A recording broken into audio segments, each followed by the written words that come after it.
Hello Capricorn, welcome to Guruma Hindi tarot. और ये reading है 7 फरवरी से लेके 13 फरवरी तक की। तो चलिए देखते हैं आपके लिए क्या मैसेजेस है इस वीक में और आप क्या एक्सपेक्ट कर सकते हैं अपनी लव लाइफ में। Messages for Capricorn.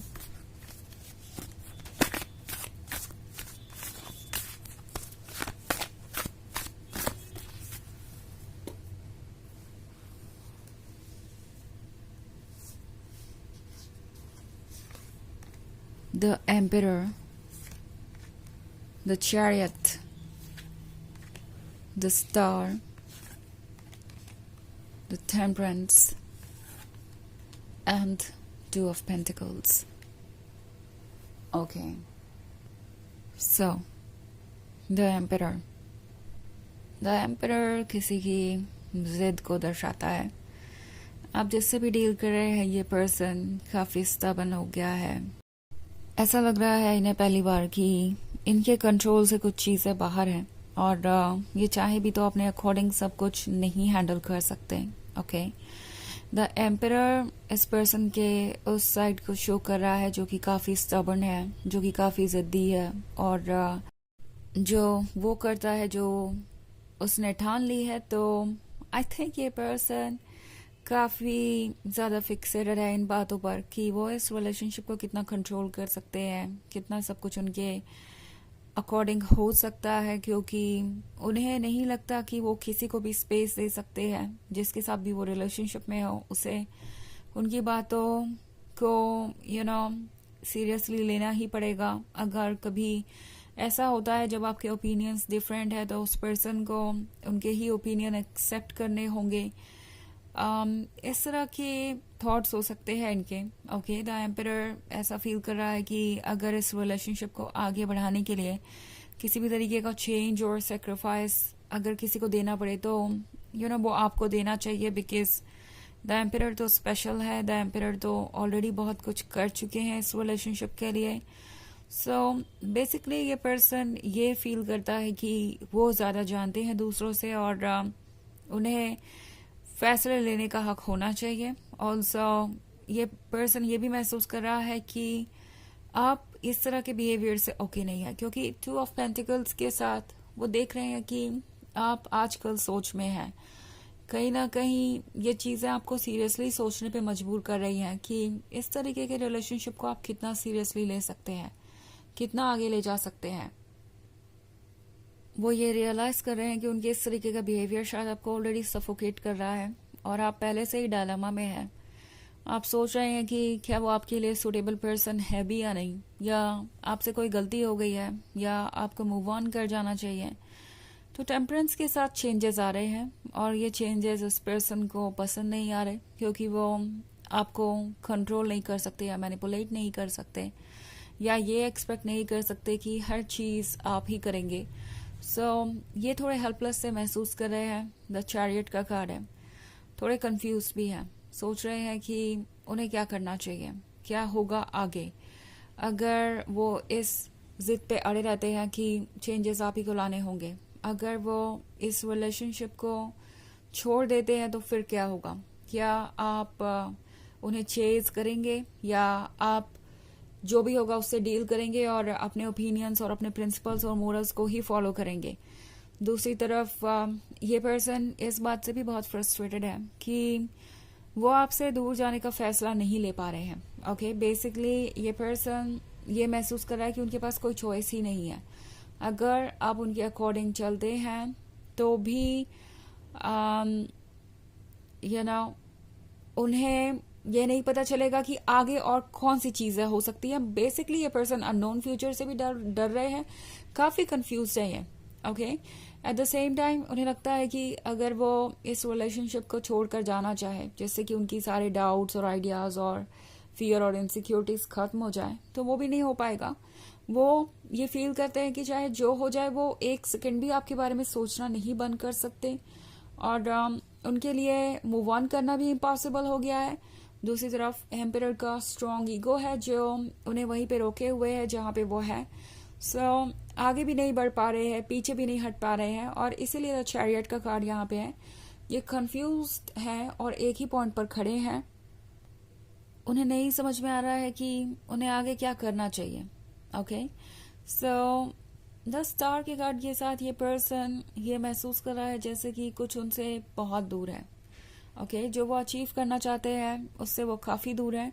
ये चीज़ें इन्हें कभी कभी फ्रस्ट्रेट भी करती है। ऑल्सो ये पर्सन ये भी महसूस कर रहा है जैसे अभी वो आपको पूरी तरीके से जानते नहीं हैं। उन्हें आपके बारे में बहुत कुछ लर्न करना है और उसके बाद ही ये रिलेशनशिप वर्क कर सकता है। सो एक चेंज आ रहा है जो इस पर्सन को नया लग रहा है। पहले कभी ऐसा हुआ नहीं। उन्हें हमेशा यही लगता था कि वो जो भी करेंगे वो ठीक ही होगा और सामने वाला पर्सन अग्री करेगा ही करेगा, क्योंकि जैसा कि मैंने कहा ये थोड़े जिद्दी हो सकते हैं। बट आपके केस में वो देख रहे हैं कि आप अपने आइडियाज को फॉलो करना चाहते हैं, आप अपने प्रिंसिपल्स और मोरल्स को सेक्रीफाइस नहीं करते। सो ये बात उन्हें थोड़ा परेशान कर रही है।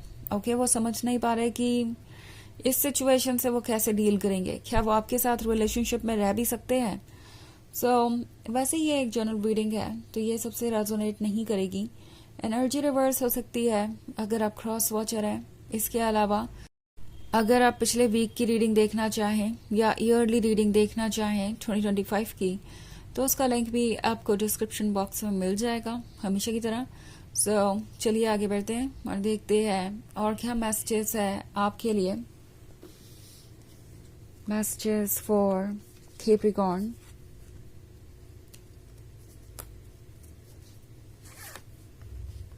The Magician, 3 of Pentacles, 4 of Pentacles, the World, and the Moon. Okay. So हमारे पास है 3 of Pentacles. ये पर्सन जैसा लगता है आपके पीठ पीछे काफी सारी प्लानिंग कर रहा है। ओके, वो आपके क्लोज आना चाहते हैं, वो एक प्लान बनाना चाहते हैं और उन्हें लगता है कि कोई ना कोई तरीका तो वो निकाल ही लेंगे द वर्ल्ड को पाने का। द वर्ल्ड यहाँ पे आप है, वो सब कुछ आप है जो इन्हें चाहिए। सो इन्हें आपका इम्पोर्टेंस पता है, but at the same time ये पर्सन ज़्यादा कुछ कहना नहीं चाहता, क्योंकि उन्हें लगता है कि अगर वो ज़्यादा क्रेजीनेस दिखाएंगे या ज़्यादा डेस्परेशन दिखाएंगे तो हो सकता है आप उन्हें टेकन फॉर ग्रांटेड लेने लगे, आप उन्हें डोमिनेट करें या आप अपने लाइफ में कोई चेंजेस ना लाना चाहें। तो उन्हें लगता है कि वो इस तरीके का माइंड गेम खेल सकते हैं और इसका असर आप पे हो सकता है। हो सकता है कि आप कभी समझ ही ना पाए कि चल क्या रहा है और आप हर चीज को एक्सेप्ट करते जाएं या अग्री करें उन चीजों पे। ऑल्सो 3 ऑफ पेंटिकल्स डिस्कशन को भी दर्शाता है, तो शायद ये पर्सन इस रिलेशनशिप के बारे में दूसरों से डिस्कस कर रहा है एंड मोस्ट प्रोबेबली ये इनके फैमिली मेंबर्स हैं। ओके, एंड इन्हें तरह तरह की एडवाइसेस भी मिल रही है बिकॉज 4 ऑफ पेंटिकल्स है, तो शायद इन्हें दूसरे लोग यही कह रहे हैं कि इन्हें आगे बढ़ने से पहले सोचना चाहिए। ये रिलेशनशिप उनके लिए हो सकता है इतना भी अच्छा ना हो सकता है बाद में वो पछताएं। आप उनसे बहुत कुछ एक्सपेक्ट करेंगे, आप चाहेंगे कि जो कुछ भी उनके पास है वो आपके साथ शेयर करें। इसका मतलब है आपके ऊपर रिस्पॉन्सिबिलिटीज बढ़ेंगी। ये एक बहुत ही टफ सिचुएशन है और ये पर्सन अपने मन के नेगेटिव थॉट्स को तो सुन ही रहा है, इसके अलावा उन लोगों की भी बातें सुन रहा है जो उनके आसपास हैं और वो इस रिलेशनशिप को और ज्यादा कॉम्प्लिकेटेड बना रहे हैं। ओके, द मून है तो मून के साथ अभी आप बहुत कुछ नहीं जानते, कुछ ऐसा है जो छुपा हुआ है, जो डार्क साइड में है और अभी आपके सामने नहीं आया। सो मजिशियन आपसे कह रहा है कि लाइफ में बहुत कुछ चल रहा है और ये सही वक्त आने पर आपके सामने रिवील होगा। ओके, जो कुछ भी हो रहा है वो टफ है बट इम्पॉसिबल नहीं है। आई थिंक ये कार्ड आपसे कह रहा है कि इस पॉइंट पे आप वो मजिशियन है जो चाहे मैनिफेस्ट कर सकते हैं। ओके, और मजिशियन का एक और मतलब है यहाँ पे, हो सकता है इस पर्सन ने आपके सामने एक ऐसी इमेज क्रिएट की थी जो पूरी तरीके से ट्रू नहीं थी। ये पर्सन आपका दिल जीतना चाहता था और उन्हें लग रहा था कि एक बार अगर उन्होंने आपका दिल जीत लिया तो उसके बाद काम आसान हो जाएगा, बिकॉज वो जो कहेंगे या जो एक्सपेक्ट करेंगे आप उन चीज़ों को ही करेंगे और हमेशा ये ध्यान में रखेंगे कि उन्हें क्या चाहिए। शुरुआत में ये पर्सन अपनी एक ऐसी इमेज दिखा रहा था जो कि परफेक्ट थी, और अब वो चेंजेस जो इनमें आ रहे हैं वो बहुत सरप्राइजिंग हो सकते हैं आपके लिए। बट द मून आपसे कह रहा है कि कोई भी फैसला सोच समझ के लीजिए। जो आपके सामने आ रहा है वो भी उनका ही हिस्सा है। ओके, ये उनका डार्क साइड है। तो of course in the end तो ये आप ही को डिसाइड करना है कि आप क्या एक्सेप्ट कर सकते हैं और क्या नहीं। तो चलिए आगे बढ़ते हैं और देखते हैं ऑरेकल मैसेज क्या है।